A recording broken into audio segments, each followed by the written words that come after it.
जी part 2 start हो गया। आइए पॉइंट 3 पे, ये तो मैंने कल ही करा दिया था। Balance of accumulated depreciation of equipment was brought forward as 641 instead of, यानी कि सही क्या था और गलत क्या है, ठीक है। अच्छा, लेकिन ये ब्रॉड फॉरवर्ड के बैलेंस की गलती है, यानी बैलेंसिंग एरर होगा। ये क्या है? तो ये बैलेंसिंग एरर है। इसके अंदर आपने इधर देखे नंबर 3 एडजस्टमेंट है। अब देखो कितना आसान है ये काम, आहिस्ता आहिस्ता चीज़ें सीधी हो जाएंगी। मैं ये नहीं कहता कि करेक्शन ऑफ एरर पहला दिन आपको सिखाया तो बस कहानी खत्म हो गई है। करेक्शन ऑफ एरर एक टफ टॉपिक्स में से है। इस वजह से टफ लगता है क्योंकि ये सारी चीज़ें मैंने आपको इंट्रो में नहीं पढ़ा रहा, ये इंट्रो के अंदर ही पढ़ा होता तो उस्ताद को पढ़ाना आसान होता, क्योंकि सारे टॉपिक्स वहाँ पे पढ़े होते हैं। 6 दिन लगा के एक्रूवल पढ़ा हुआ है, 7-8 दिन लगा के बैड डाउटफुल डेट पढ़ा हुआ है। अब वो पढ़े हुए को यहाँ रिवाइज करा के चलाना पड़ता है काम। तो इसीलिए नई स्कीम में रिकमेंडेशन भी यही थी कि ये इंट्रो में होना चाहिए, तो ये नई स्कीम में इंट्रो में चला जाएगा। बट खैर ये इस तरह थोड़ा सा टफ लगता है कि बच्चे कहीं से पढ़ के आए, कुछ कहीं से कुछ पढ़ के आए, कुछ नहीं पढ़ के आए, तो थोड़ा सा तंग होते हैं। लेकिन कोशिश यही की जाती है कि जितनी ज़रूरत है वो साथ साथ पढ़ाते रहे। लेकिन जैसे जैसे ये टॉपिक आपका आगे बढ़ेगा, कॉन्फिडेंट, ये कभी भी नहीं आपसे आप एक्सपेक्ट ना किया करो कि जी पर्चे में जो सवाल आएगा वो 100% ही लाजमी हो भी सकता है पर नहीं भी हो सकता। मसला कहाँ पे है, फेलियर कहाँ पे आता है? जब आपसे 70-80% सवाल जो रूटीन में हर सवाल में एडजस्टमेंट्स मिलती जुलती आ रही होती हैं वो आपसे ना हो। तो इतनी जो हम प्रैक्टिस करते हैं इसके अंदर हम रिकरिंग नेचर के एडजस्टमेंट्स को काबू कर लेते हैं, और बाकी फिर कोई एक आधी मुश्किल एडजस्टमेंट के लिए आपका अल्लाह ने आपको दिमाग दिया हुआ है, एक तरतीब पड़ी हुई है, तो आगे प्लस माइनस बंदा कर ही लेता है थोड़ा बहुत, ठीक है। लेकिन हर आने वाले दिन में आप इंशाल्लाह इसमें कंफर्टेबल होते जाएंगे, ठीक है जी। कोई ओरिजिनल एंट्री नहीं होती इसमें, कोई अकाउंटेंट ने एंट्री नहीं की होती, ठीक है। बस ब्रॉड फॉरवर्ड कोई कुछ गड़बड़ कर दी होती है। अब बड़े ध्यान से देखना है कि क्या हुआ है। अक्यूमुलेटेड डेप्रिसिएशन की नेचर क्या है? अच्छा, तो क्रेडिट नेचर की एक चीज है, उसको ब्रॉड डाउन करना था 400 600, हाँ सही 400। वो कह रहा है कि 641 से ब्रॉड डाउन किया है इंस्टेड ऑफ, अब अंग्रेजी का मसला है, यानी कि होना चाहिए था 461, गलती से क्या ब्रॉड डाउन कर गए, यानी 641 कर गए हैं। होना चाहिए था 400, वही ट्रांसपोजिशन एरर, ठीक है। अब ये रॉन्ग है, ठीक है, यानी क्रेडिट ज्यादा हो गया है, इसको लेकर जाना है ओरिजिनल पे, यानी कि कम करना पड़ेगा। ब्रॉड डाउन करना था क्रेडिट साइड पर, क्रेडिट करना था 461 से, कर गए 641 से, तो ज्यादा क्रेडिट हो गया है। बोलो, ज्यादा क्रेडिट हो गया तो सही करने के लिए डेबिट करोगे। एक्यूमुलेटेड डेप्रिसिएशन 641 माइनस 461, डिफरेंस ले लो, तो 180 से एक्यूमुलेटेड डेप्रिसिएशन के अकाउंट को डेबिट कर देंगे। और दूसरा इंपैक्ट इसका हमेशा कहां जाता है? चलो शुक्र है कोई क्रेडिट भी हुआ, तो एडजस्टमेंट नंबर 3 में आके 180 से क्रेडिट करो। लेकिन अगर आप गौर से सोचे ना अगर, तो ये एसेट का ही गड़बड़ हो रहा है अकाउंट, एसेट, क्योंकि इधर देखो equipment are depreciated using at 15% using reducing balance में।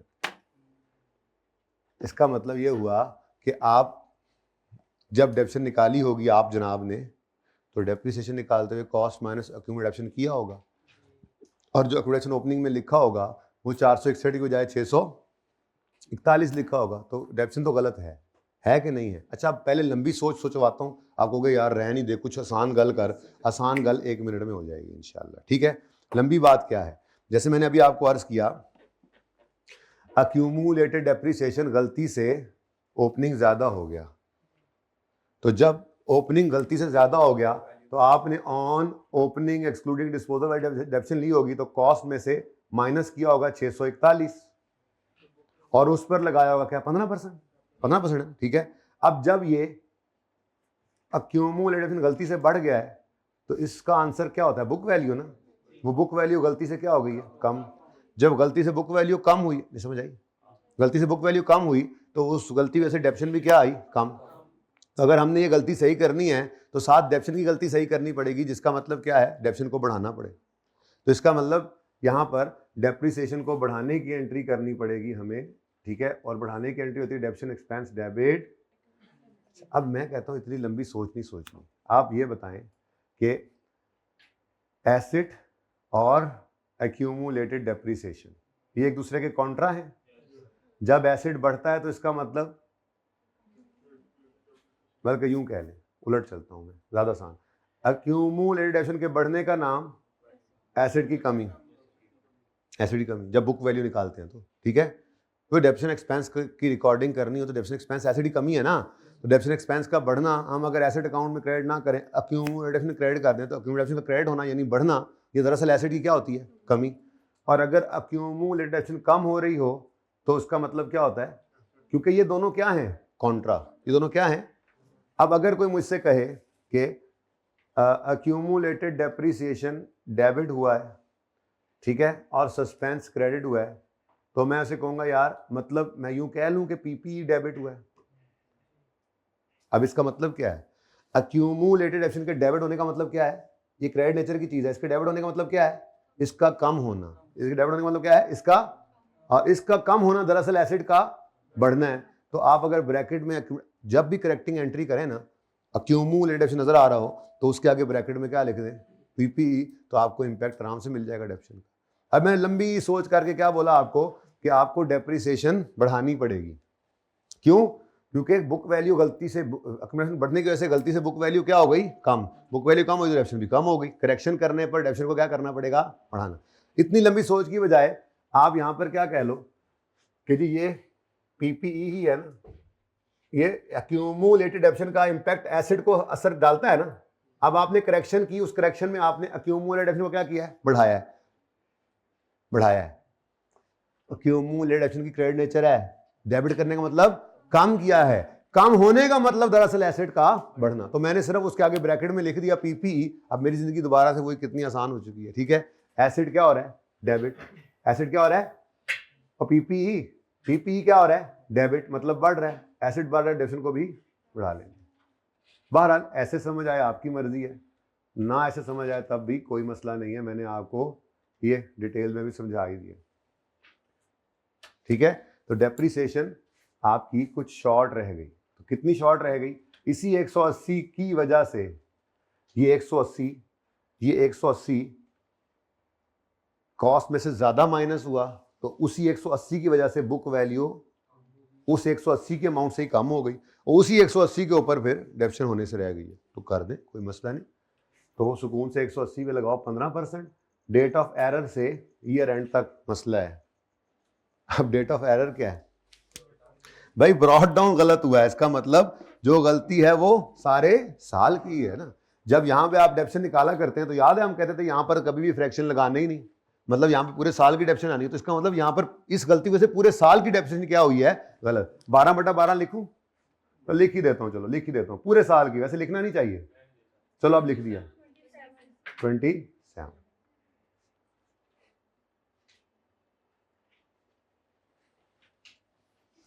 अच्छा, अब सस्पेंस तो मैं बना रहा हूँ, प्रॉफिट के इम्पैक्ट की जब बारी आएगी फिर देख लेते हैं, ठीक है। तो ये थोड़ा मैंने गंद गुंद मार दिया। अब मुझे बताओ इस, अच्छा वो तो हो गया, ठीक है। इस एडजस्टमेंट में एक्यूमुलेटेड एक्शन डेबिट होना है, वो हमसे उसने मांगा नहीं है कि वो एडजस्टेड बना दो, इसलिए वो दिमाग में बस आपके डेबिट हो गया। और सस्पेंस क्या हो गया, क्रेडिट, हमसे उसने, अगर सस्पेंस ना मांगता, करेक्टिंग एंट्रीज मांगता, तो फिर शायद वर्किंग में ये करना पड़ता, एंड पे जाके पता लग जाएगा क्यों, ठीक है। ये एडजस्टमेंट नंबर 3 इज ओवर।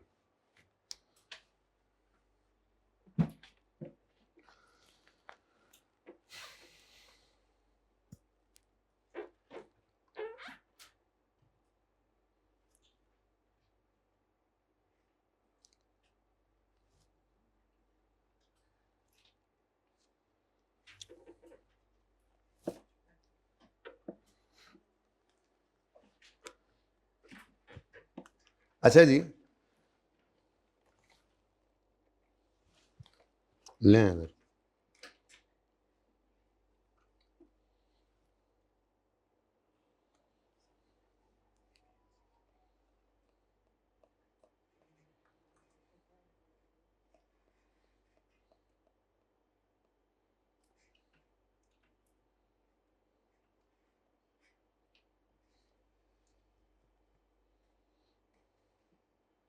ये दोनों टाइप्स के लेजर ट्रायल्स मैंने आपको दिखाए थे ना, ये जब मैंने कहा था कि एक तो नहीं दिखाए थे ये बात हमने कि असल में ये हम काम करते आए हैं। हमने कहा था ट्रायल में पेड की फिगर कोई बात नहीं, ट्रायल में पेड की फिगर होती है, मैंने बताया ठीक है, और एडजस्टमेंट में अदर इन्फॉर्मेशन का नहीं बताया था तो अब बता रहा हूँ। बाकी ये अभी तीसरी टाइप का ट्रायल भी रहता है, इंशाल्लाह जब ट्रायल यूज़ करना शुरू करना है तो पढ़ाना पड़ेगा। NPO में तो लाजमी हो जाता है, वहाँ पे जाके जब ट्रायल पढ़ाना है, ट्रायल जैसे आपने इंट्रो में पढ़ा हुआ है उससे आप P&L बैलेंस शीट बनाते थे, यहाँ पे हम इनकम एक्सपेंडिचर बैलेंस शीट बनाएंगे। तो ट्रायल पढ़ाने के लिए फिर मुझे यहाँ पे आना पड़ेगा। ये टाइप 3 का मैंने ट्रायल अभी तक रखा हुआ है, मैं टाइप 2 की बात कर रहा हूँ। टाइप 2 का ट्रायल ये वही जो आपने यूरा वाले सवाल में किया था, ये वही ट्रायल है। देखो इधर बेटा, इधर देखो, इधर देखो, ये वही सवाल है जो आपने किया था जब आपको एक्रूवल रिवाइज कराया था ना, तो एक वो यूरा वाला सवाल था, 5-6 आइटम्स थे, ये वही सवाल है बेसिकली, ये वो ट्रायल है। फिर ट्रायल में पेड की फिगर है और अदर इन्फॉर्मेशन के अंदर एक्रूवल की एडजस्टमेंट आ रही है। तो आप क्या करते थे, आप कहते थे जी अच्छा ट्रायल में कैश पेड की फिगर आ रही है, लिखो, क्लोजिंग पेएबल इधर लिखो, बैलेंसिंग क्या निकल आएगा, एक्सपेंस। यानी आपने जरा येलो पे गौर करना है, आपने 12 रुपए का एक्सपेंस रिकॉर्ड करना है और बैलेंस शीट में 1 रुपए का पेएबल होना चाहिए। दूसरी तरफ आपने 12 रुपए का एक्सपेंस रिकॉर्ड करना है और बैलेंस शीट में 6 रुपए का प्रीपेड होना चाहिए। अगर मैं इसी को एंट्री के तौर पे करूं, मैं कहूं कि जी एक्रूवल की जर्नल एंट्री अगर करनी है तो एक्रूवल की जर्नल एंट्री क्या होती है, अगर आपका एक्सपेंस और पेएबल है, एक्सपेंस अगर पेएबल है तो आप एंट्री करते होते हो एक्सपेंस डेबिट पेएबल क्रेडिट, ठीक है। अच्छा अब और अगर प्री पेमेंट है तो आप एंट्री करते हो प्री पेमेंट डेबिट, प्रीपेड फलां एक्सपेंस, प्रीपेड एक्सपेंस डेबिट और कैश क्रेडिट। चलो ये तो आ गई ना एक्रूवल प्री पेमेंट की एंट्री। मैं अब आपको एक मिसाल से समझाता हूँ। जैसे ये ऊपर मिसाल थी, ये मिसाल कि 12 रुपए का खर्चा है और 11 रुपए कैश की पेमेंट हो गई है। मैं कहता हूँ ज़रा इसकी मुझे एंट्री इकट्ठी परफॉर्म करके दिखा दो। तो अगर ये एंट्री इकट्ठी परफॉर्म करनी हो तो एक्सपेंस में कितना जाएगा, 12, और कैश कितना पे किया आपने, तो बाकी फिर क्या है, ये इकट्ठी एंट्री करना आती है ऐसे?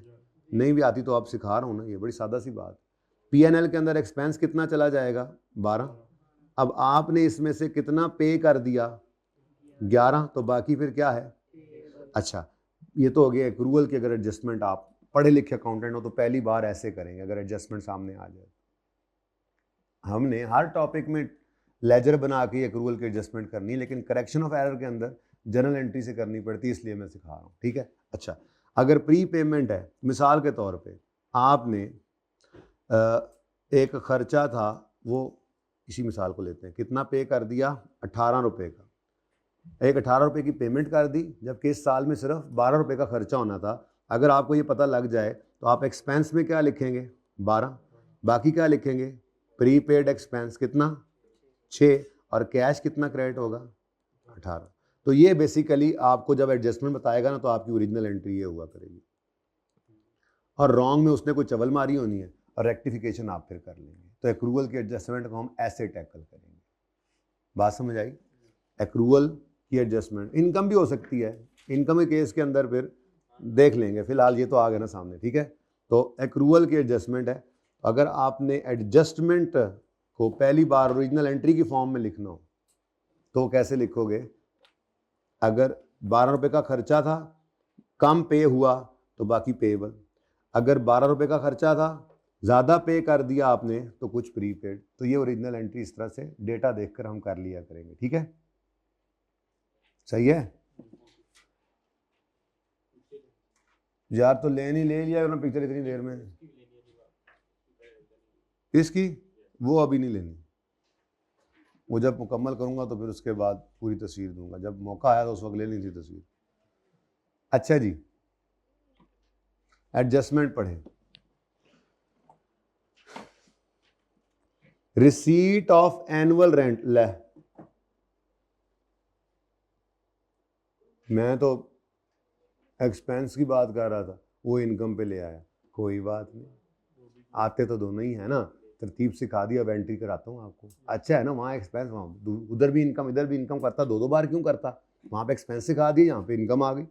अब वो कह रहा है रिसीट ऑफ एनुअल, बेटा ऊपर ना कोई गलती है पहली लाइन में, वो गलती मैं अभी नहीं पढ़ा रहा, मैं पहले आपसे ओरिजिनल एंट्री करवाना चाह रहा हूँ।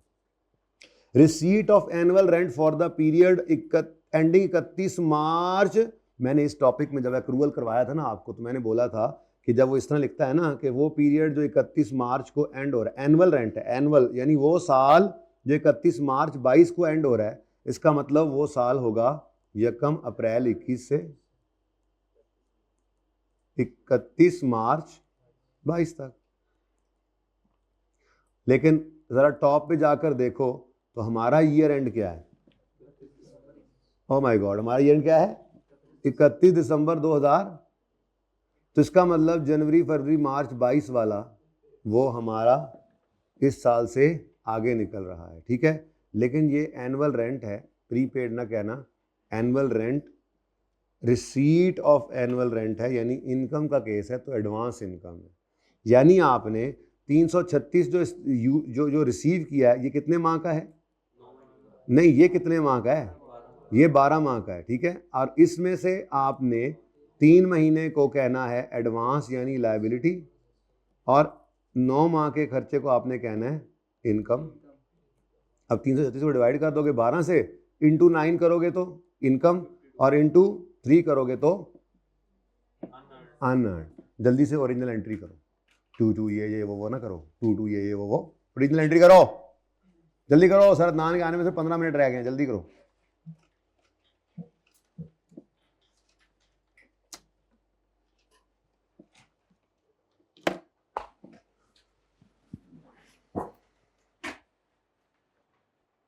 भाई ऊपर गलती वो पढ़ाता हूं मैं, फिलहाल मैं कह रहा ओरिजिनल एंट्री कर लें।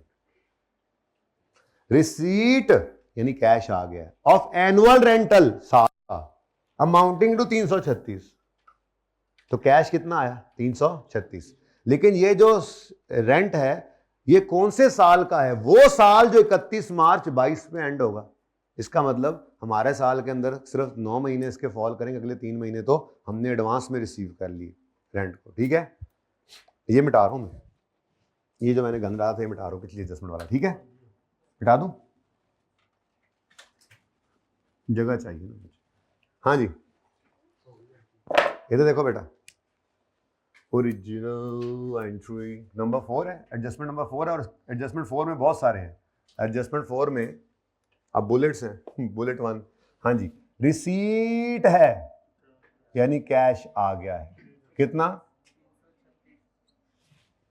ये सालाना है, कैसे पता लगा, बोल रहा है रिसीट ऑफ एनुअल रेंट, पूरे साल का रेंट कितना है 336, ठीक है। लेकिन ये कौन सा साल है, annual rent for the period ending 31 मार्च 22, वो पीरियड जो, वो साल जो 31 मार्च 22 को एंड हो रहा है, वो 1 अप्रैल 21 को शुरू हुआ होगा।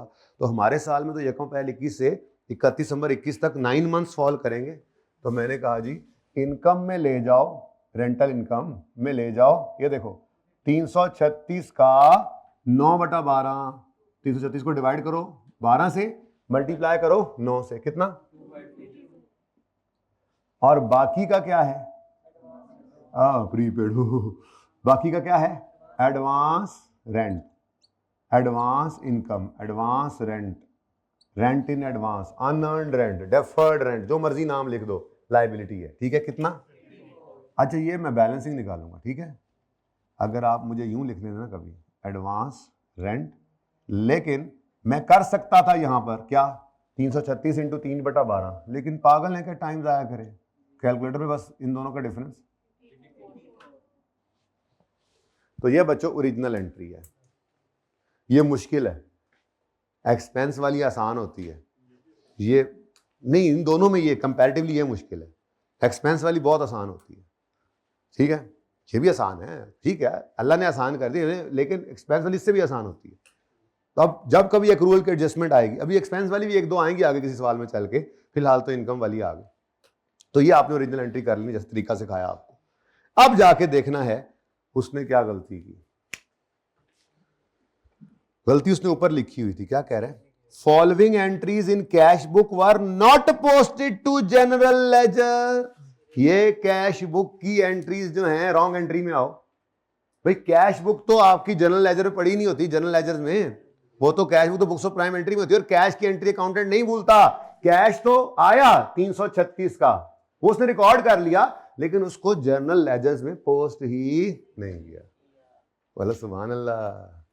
ये कैश डेबिट होना सी, नहीं होया सी, हो गया सी, या हमने कुछ नहीं करना, ठीक है। इनकम क्रेडिट होना चाहिए था, कितने से, नहीं हुआ, करें।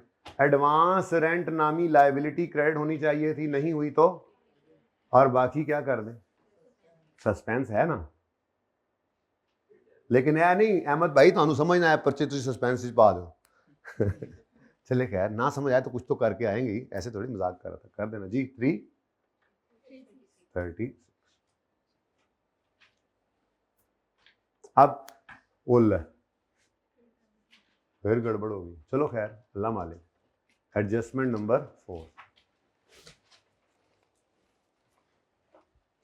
चलो अब तो आपको तरतीब भी पता लग गई है प्यारे बच्चों और पागल खानों। दूसरे बुलेट को कर लो जल्दी से, दूसरे बुलेट को करो खत्म कहानी। ओहो सवाल खत्म होने को है,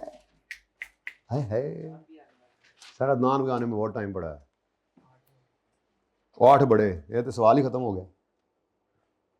येलो बाद में पढ़ना है, पहले आपने ओरिजिनल एंट्री करनी है। Payment of 220 for equipment purchased on यकम मई। अच्छा अब यही अज्यूम कर, अच्छा इसको ABC ना कर लें, खप ही रहे हैं हम, बुलेट की बजाय ABC कर लेते हैं। मैं वहां पे ABC जरा रेफर कर दूंगा ना, ठीक है। हाँ जी बच्चों, payment of 220 for equipment purchased on यकम मई। अब ये अज्यूम नहीं करना कि एसेट पहले आ गया होगा और उसकी पेमेंट है, सादा बात ये अज्यूम करो यकम मई को एसेट खरीदा और पेमेंट कर दी है, यानी इसकी एंट्री होनी चाहिए थी। एक मिनट, मैं इसको जरा यूं कर दूं, 4 का मैंने अपनी तरफ से क्या किया, अब ये ए बुलेट बना दिया, ठीक है ना, आपको ताकि याद रहे। अच्छा 4 का bullet B, cash purchase of PPE, ठीक है। तो एंट्री क्या होगी, property plant equipment debit cash credit, कितने से, 220। ये तो होना चाहिए था, लेकिन वो क्या कह रहा है, फॉलोइंग एंट्रीज, ये सारी एंट्रीज जिनमें ये वाली भी है in cash book were not posted to. यार तुमने भी सही आईकेप सस्पेंस को टेस्ट किया इसमें, है कि बच्चा सही पढ़ के आता है या नहीं। 220 क्रेडिट हुआ है बस,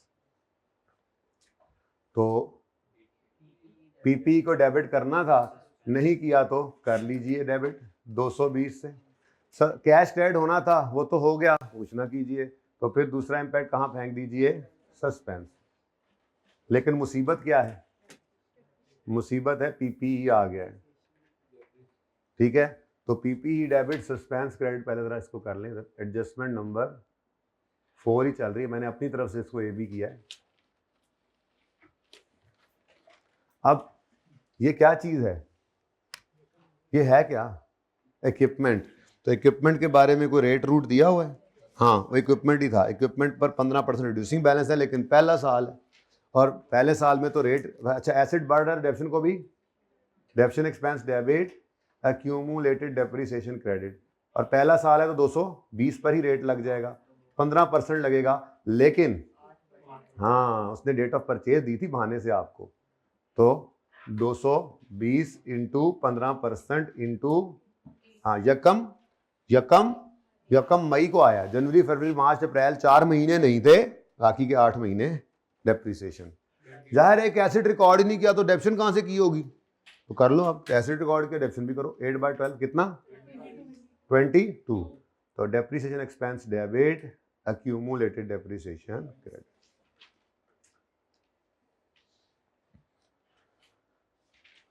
कोई रह तो नहीं गया, एक ही रह गया, ले ये भी कोई चीज है। कैश परचेजेस ऑफ 50,000, तो एंट्री होनी चाहिए थी सी जी, कैश परचेजेस हैं, परचेजेस डेबिट,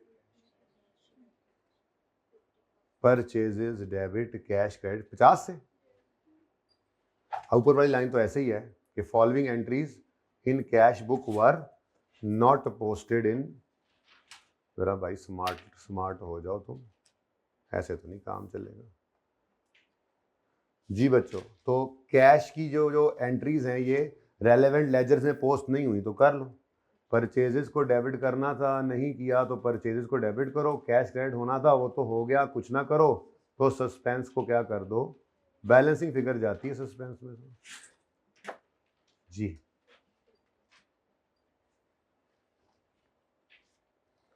अच्छा जी, अब सारे एरर्स हमने कर दिए रेक्टिफाई, ठीक है। ये वाली एंट्री भी डालो सस्पेंस में, कितना है 50, ठीक है जी। अगर ये सारे एरर्स को सही करने के बाद मेरा ट्रायल हो जाता है 0 तो फिर मैं कहूंगा okay everything is fine, no चूना हैज बीन अप्लाइड बाय, लगाया है अप्लाइड बाय द अकाउंटेंट। लेकिन अगर ऐसा ना हुआ तो चूना हैज बीन अप्लाइड, ठीक है। तो बस आप जो है वो लगाएंगे नहीं, लगा गया अगला, आपकी बात नहीं हो रही, ये किसी और ये मून मार्ट की बात हो रही है, आप तो हमारे अकाउंटेंट, आप तो ऐसे नहीं, ठीक है। तो अच्छा अब सुनो, इस लेजर को बैलेंस करके देखो, सारी एंट्रीज हमने कर ली ना, कोई छोड़ा तो नहीं। अब देखो क्या ये ट्रायल बैलेंस हो रहा है, ये इसका अकाउंट बैलेंस हो रहा है, नहीं हो रहा। किस तरफ बैलेंस आ रहा है इसका, क्रेडिट साइड पे। ओ इधर देखो कितना 170, ये आपने निकाला है बैलेंसिंग, क्या निकाला है जी, एक minute let me do it with Lal. 179 is the balancing figure. अब देखो सस्पेंस हो रहा है क्रेडिट, इसके अगेंस्ट डेबिट क्या हुआ है समझ नहीं आ रही, चूना डेबिट कर दूं, नहीं भाई अकाउंटेंट का जेब डेबिट हुआ है, आपको चूना लगा है, अकाउंटेंट का जेब डेबिट, हमारे लिए तो ये नुकसान की बात है। देखो मेरे पैसे हो किसी की जेब में डेबिट हो जाए तो मेरे लिए, और नाजायज कर ले वो डेबिट, मेरे पैसे हो यानी कि ये क्रेडिट है तो कहीं पे मुझे कोई चीज रिसीव हुआ होता कुछ, ठीक है, कैश डेबिट हुआ होता, खैर पता नहीं लगा है। तो अगर मेरा पैसा किसी और के जेब में डेबिट हो गया तो मेरे लिए तो ये क्या है, लॉस। ये अभी भी तो पढ़ाया एम्बेजलमेंट, और रीजन उसने बताई है, क्या कह रहा है चेक करो जरा, पढ़ो जरा आगे जाके, ये पढ़ो जी, खुर्द बुर्द फ्रॉड। ये देखें जी, आफ्टर पासिंग, इधर देखो बेटा, after passing all adjustments the remaining amount of suspense is to be considered as loss from embezzlement. ये ना भी लिखता ना तो फिर नॉर्मल असम्पशन यही होती है कि सबसे आसान चीज कैश ही है, एसी उतार के हम अकाउंटेंट को ही लेके जाने देंगे अपने कैश ऑफिस से, कम से कम उस पर नजर रखेंगे। तो जो चीज लेके जा सकता है नॉर्मली वो क्या है, रोज जाते हुए थोड़ा सा, ठीक है, करते करते 6-8 महीने में अच्छी खासी अमाउंट करके तितर हो गया। जब गया तो हमने ढूंढा, जाग रहे हैं ना सब, जब गया तो हमने कहा ओह कुछ हो तो नहीं गया, हर कोई अपने हमसाये को चेक कर ले, सबके हमसाये जाग रहे हैं ना। अब ये क्या है जी 179, लेकिन उसने इस सवाल में तो खुद बता दिया है कि ये क्या है, जो डिफरेंस आए वो लॉस थ्रू एम्बेजलमेंट है। तो इसको मैं एम्बेजलमेंट लॉस कह देता हूँ, एम्बेजलमेंट लॉस कह देता हूँ। आप इसको एबनॉर्मल लॉस भी कह सकते हैं, ये कहाँ जाया करता है, पीएनएल में, ठीक है। एबनॉर्मल लॉस कह दें, लॉस थ्रू थेफ्ट कह दें, जो भी कह दें, एम्बेजलमेंट लॉस कह दें, मिस अप्रोप्रिएशन भी कहते हैं इसको, मिस अप्रोप्रिएशन, ठीक है। अब ये फिगर आपने बैलेंसिंग निकाली है और उसके बाद अब मेरा ट्रायल क्या हो जाएगा, ये ट्रायल कह रहा हूं, सस्पेंस क्या हो जाएगा, मैच, ठीक है। सस्पेंस अब हो गया खत्म, कैरी डाउन अब इसका कुछ नहीं था, जो था भी हमने उसको इधर नहीं छोड़ा कैरी डाउन, ठीक है।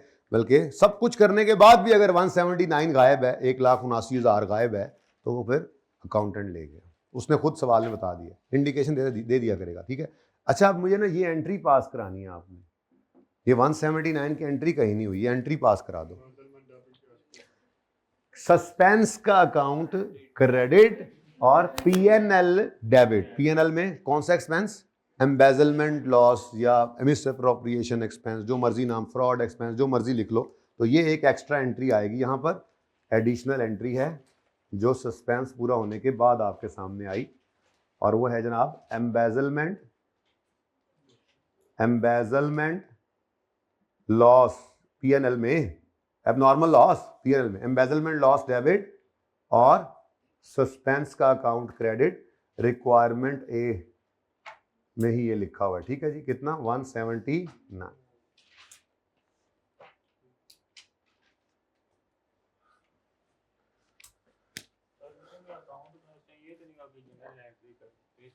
नहीं बेटा, अगर ये आपने क्रेडिट करके जीरो करना है तो फिर जर्नल एंट्री करोगे ही ना।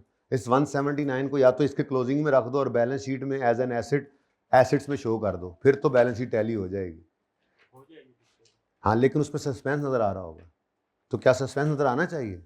वो कह तो रहा है कि सस्पेंस कुछ नहीं है, जो है अब वो आपके अकाउंटेंट साहब ले गए हैं, तो बेसिकली उसका डेबिट पीएनएल में डालो और सस्पेंस को खत्म कर दो। वो लॉस रिकॉर्ड करेंगे तो खत्म होगा ना। ठीक है, अकाउंट उसने मांगा ही इसीलिए कि ये पूरा करवाए और फिर बैलेंस करवाए, और फिर देखो आप बैलेंस हो नहीं रहा तो फिर वो कहे कि ये तो लॉस है, पीएनएल में जाए। ठीक है, लो जी, इसको 1 मिनट के लिए छोड़ देते हैं, 1 मिनट के लिए, और बाकी सारा फटाफट हो जाना है। ठीक है, जरा चेक करना, सस्पेंस और डेटर में पीएनएल कोई नहीं है, अक्यूमुलेशन और सस्पेंस में भी PNL, depreciation is an expense, expense हो रहा है डेबिट, एक्सपेंस बढ़ रहा है तो प्रॉफिट कम होगा। रेफर करते जाओ, ये एडजस्टमेंट नंबर कौन सी है? 3, ताकि वो आगे पीछे होता है बेटा, उससे परेशान तो नहीं ना होते। तरतीब क्या, बस मैंने कहा जरा आसान वाले पहले कर लें, फिर सारा आगे तो रिटर्न फिर इंशाल्लाह आपके रिटर्न पर कर लेंगे। आपने भी तो रिटर्न करना ही है ईद के बाद इंशाल्लाह, तो उस वक्त कर लेंगे जी। 27 से क्या हो जाएगा? माइनस। नेक्स्ट, सस्पेंस नहीं, इनकम, इनकम क्रेडिट, इनकम बढ़ गई, इनकम बढ़ गई, इनकम के बढ़ने से प्रॉफिट बढ़ेगा। ये एडजस्टमेंट नंबर 4 का ए है। कितने से? अच्छा, advance rent is a liability, balance sheet item है। मैं इस वक्त बात कर रहा हूं किसकी? हाँ, अगर बैलेंस शीट बना रहा होता या इन लेजर्स को भी सही करता तो फिर ये भी एडजस्ट करते, फिलहाल सिर्फ प्रॉफिट। अच्छा, पीपीई डेबिट सस्पेंस कोई पीएनएल का आइटम नहीं है, अभी तक से 2 आए। ओ, डेप्रिसिएशन, एक्सपेंस बढ़ रहा है, डेबिट मतलब एक्सपेंस बढ़े तो प्रॉफिट, एडजस्टमेंट नंबर 4 का बी बुलेट जो था 22 से माइनस।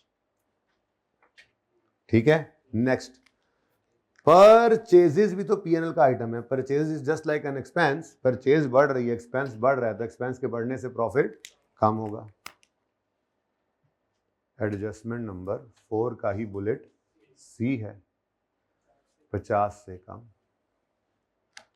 ओ, एबनॉर्मल लॉस पीएनएल में जाया करता है, पीएनएल डेबिट हो रहा है, लॉस बढ़ रहा है, एक्सपेंस बढ़ रहा है, लॉस बढ़ रहा है। एक लॉस हुआ, अब पता लगा कि मुझे 179 का लॉस हुआ है, पहले तो नहीं पता था, अब पता लगा, तो फिर प्रॉफिट को ये भी कम करेगा जब आपने एंट्री पास करनी है, लॉस डेबिट करना है। ठीक है, तो यहाँ पे सस्पेंस लिखेंगे, सस्पेंस रिक्वायरमेंट ए से 179, लॉस बढ़ा है तो सस्पेंस जो बैलेंस किया है, तो अच्छा सस्पेंस ना लिखो, एम्बेजलमेंट लिख लो। एडजस्टमेंट कोई नहीं है, सारी एडजस्टमेंट का मजमुआ था ये। ठीक है ना, तो एम्बेजलमेंट लॉस, अब ठीक है। ओ जी, 170 अभी नहीं बेटा, अभी नहीं, 1405 नहीं कर सकते क्योंकि आप पहली एडजस्टमेंट को छोड़ के आए हैं। बहुत आसान तरीका है, मुश्किल जरा भी नहीं है। ठीक है, बस थोड़ी तवज्जो करनी है। सेल रिटर्न सेल का कॉन्ट्रा है और परचेज रिटर्न परचेज का कॉन्ट्रा है। अब आप सेल रिटर्न को अगर प्रॉफिट पर सोचा या परचेज रिटर्न को प्रॉफिट पर सोचा तो आपके चारों टायर उते। लेकिन आपको एक जुगाड़ बताऊंगा, जहां पे रूल 1 लिखवाया था ना वहीं पे लिख लेना रूल 2। ठीक है, बड़ा आसान है। अभी तो देखो ना, शराब शराब शुरू कर दी, शराब शराब, और यहीं पे देख लो, घर जाके लिख लेना, टाइम कम है, अब सर आने वाले होंगे। इधर देखो, सेल रिटर्न, सेल रिटर्न की नेचर डेबिट है। क्या मतलब? सेल रिटर्न जब बढ़ती है तो क्या करते हैं? डेबिट करते हैं ना। सेल रिटर्न जो है वो सेल का दुश्मन, सेल बढ़े तो सेल क्रेडिट, तो सेल रिटर्न बढ़े तो डेबिट होती है ना। अब मेरी रेक्टिफाइंग एंट्री में सेल रिटर्न क्या हो रही है? क्रेडिट। क्रेडिट मतलब कम, सेल रिटर्न क्या हो रही है जी? क्रेडिट। क्रेडिट मतलब, अब अगर आपने इसका असर डायरेक्ट सोचा ना प्रॉफिट पे, तो फिर आपको समझ आना जरा मुश्किल है। शायद आ भी जाए लेकिन गलती के चांसेस ज्यादा है। आपने बीच में एक बीच में एक बैसाखी का इस्तेमाल करना है और वो बैसाखी है सेल्स। सेल रिटर्न कम हो रही है तो इसका मतलब सेल्स बढ़ रही है। इसको छुपा दो। अब सेल्स का बढ़ना प्रॉफिट को बढ़ा देगा, सेल का बढ़ना प्रॉफिट को, तो एडजस्टमेंट नंबर 1। मैंने कहा जरा ये मुश्किल पेश आती है ना इसमें। एडजस्टमेंट 1 कितना जी? 18। आसान या मुश्किल? सेल रिटर्न को क्यों सोचा था? जब उस्ताद मना कर रहा है मुंहों, वैसे घर पे सोचना, अभी नहीं, अभी टाइम भी नहीं, और वैसे भी पर्चा पास होगा इससे बेहतरीन। भाई आपको पता है ना सेल रिटर्न सेल का कॉन्ट्रा है। सेल रिटर्न में क्या हो रहा है? क्रेडिट मतलब कम हो रहा है। सेल रिटर्न का कम होना मतलब सेल का बढ़ना, सेल का बढ़ना प्रॉफिट को बढ़ा देगा। डायरेक्ट फिर इंशाल्लाह ईद के बाद आओगे याद कराना, मैं डायरेक्ट भी सोचवा दूंगा, बल्कि घर जाके सोचना और सोच गए ओ यार रहन दे, बंदा घूम ही जाता है, ये तो आसान काम है। ठीक है, नेक्स्ट, परचेज की नेचर डेबिट, तो परचेज रिटर्न की नेचर क्रेडिट है। परचेज रिटर्न की नेचर क्रेडिट है। परचेज रिटर्न क्या हो रही है? क्रेडिट, मतलब परचेज रिटर्न बढ़ रही है। बस सर बिल्कुल आखिरी बात, परचेज रिटर्न क्रेडिट मतलब परचेज रिटर्न, जल्दी बोलो, बढ़ गई। परचेज रिटर्न का बढ़ना परचेज को, परचेज का कम होना, यानी कि इस एडजस्टमेंट से दोनों ही काम पॉजिटिव असर डाल रहे थे। यानी आपने एक चीज जो है वो शायद नफे वाली चीज को रिकॉर्ड करने के बजाय उल्टा उसको नुकसान वाला रिकॉर्ड कर लिया, तो फिर नफे वाली चीज रिकॉर्ड होगी उसका फायदा, नुकसान वाली चीज रिवर्स होगी उसका भी फायदा। तो एडजस्टमेंट नंबर 1 का दूसरा असर क्या है? अब बताओ सही फिगर क्या? 1 ले आप एडजस्टेड नेट प्रॉफिट आ गया। ठीक है जी, तो आपको दो सवाल जो मैंने होमवर्क में दिए हुए थे वो तो आपके हैं ही। अगर कोई करना चाहे ना, कोई करना चाहे, अगर नहीं, अगर कोई करना चाहे तो क्वेश्चन नंबर 8 और 9 को ट्राई कर ले। क्वेश्चन नंबर 8, 9, 10, 11 वैसे सारे हो सकते हैं। ठीक है, क्वेश्चन नंबर 8, 9, 10, 11 अगर कोई करना चाहे तो, भाई बिल्कुल ईद में होमवर्क नहीं है, कोई करना चाहे तो। ठीक है, 8, 9, 10, 11 मैंने नहीं पढ़ी क्या एडजस्टमेंट्स हैं, कोई बीच में गड़बड़ भी होगी, देखी जाएगी। ठीक है जी, अल्लाह हाफिज।